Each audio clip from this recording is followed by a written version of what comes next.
Hello, third grade. This is Miss Andrea, and I'm going to introduce the lesson we did today, Thursday.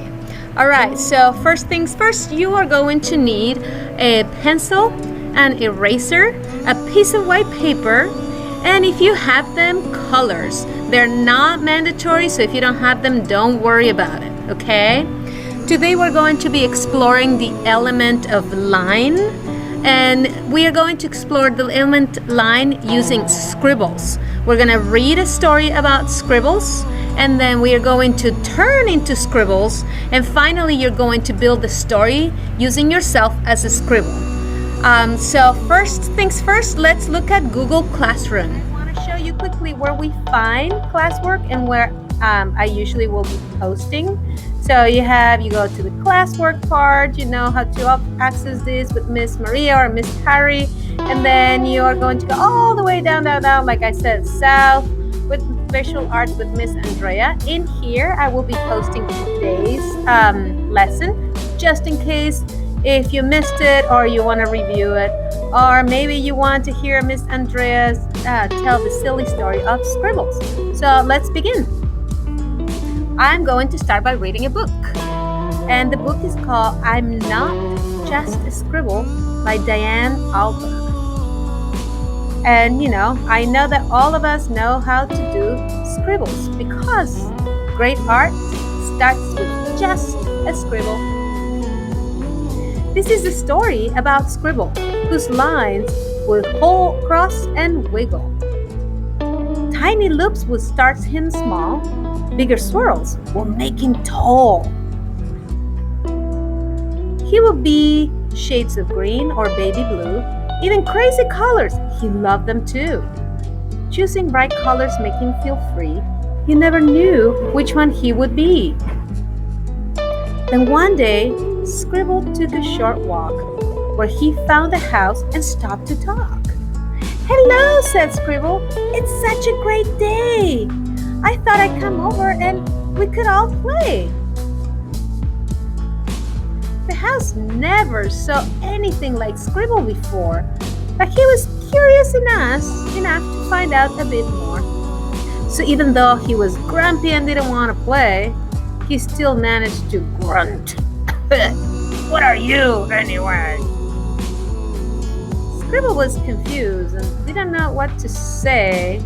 So he said to the house, "I'm just a scribble. Is that okay?"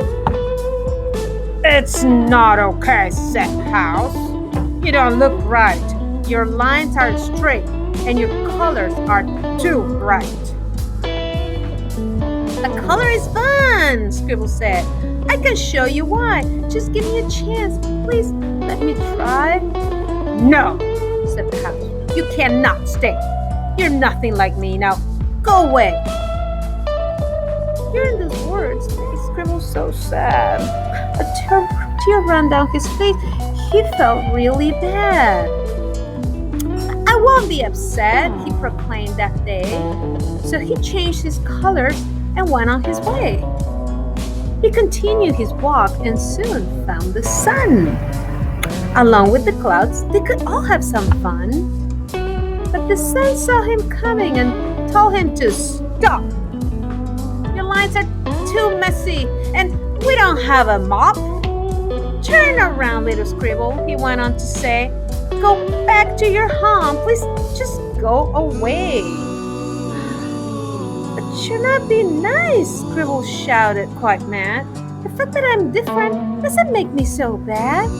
My colors are special, and my lines are just fine. If you'd give me a chance, we could have a great time."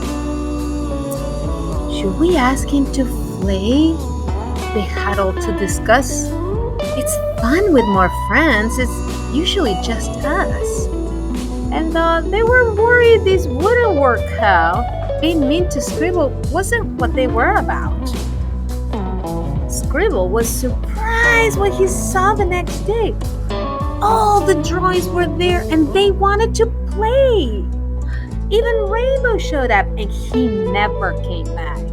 He was standing right there near the sun in the sky. "We're so sorry," said the clouds, and they held back their tears. "Please come play," said the house. "We haven't had fun in years." "I forgive you," Scribbles shouted as he did a happy dance. They were so grateful he gave them another chance. Scribble gathered up his colors and played with everyone. Blue, purple, green, and yellow. It was all so much fun. Look at what they created when they finally came together. The art was so beautiful, and it was better than ever. So, this is the end of the book. And guess what we're going to be doing today for class? We are going to be making scribbles. But these scribbles are all about you.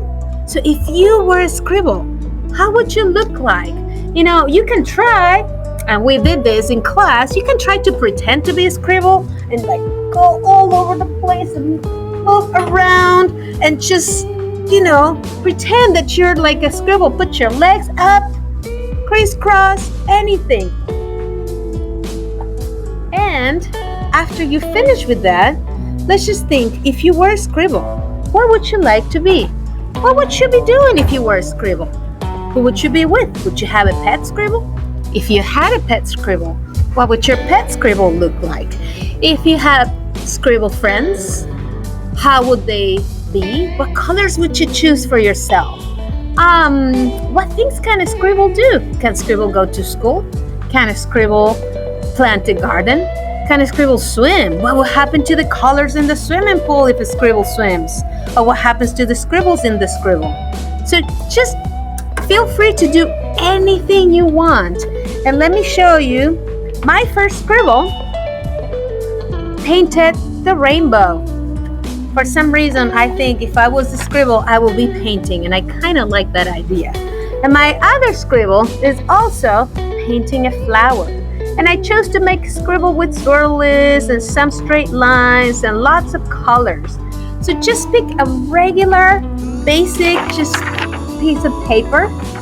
It doesn't have to be big. It can be super small, just like this. And you can use a pencil. You can use colors. You don't have to. It can be anything you want to use. So go ahead, make your scribble, and tell us a story with your scribble. Don't forget, this is your story, this is your scribble, and who would you be if you were a scribble? I hope you had fun, and I will see you next Thursday, and we're going to share some of the scribbles we did this week, okay? Take care.